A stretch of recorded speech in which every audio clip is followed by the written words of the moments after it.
құрметті оқырмандар, бүгін біз қала жастарынан Жетіатай жайлы сұрақ жауап жүргізетін боламыз. Ендеше кеттік. Жетіатанды атап бере аласың ба?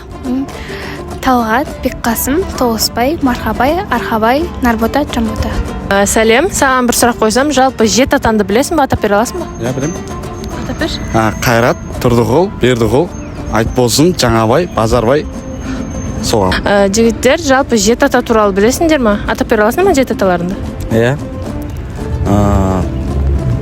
Шалабай, Икрамбай, Момын, Қарпы, Қазы, Тоғанас, Тоғызбай. Сендерге бір сұрақ қойсам, сендер Жетіаталарыңды білесіңдер ма? Я, әрине білеміз.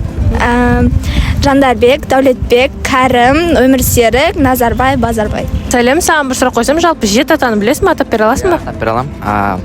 Ғабит, Анарбай, Әуезов, Әуез, Базарбай, Сапарбай, Сапар.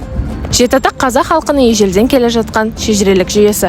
Ата бабалардың есімдерін шежіреге жазып, әкесінен бастап атасын, одан кейінгі ата бабаларын, яғни жеті атасын жатқа айтатын болған.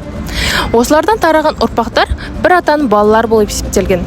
Сондай-ақ жеті атадан тараған ұрпақтар жеті рулы елге айналған.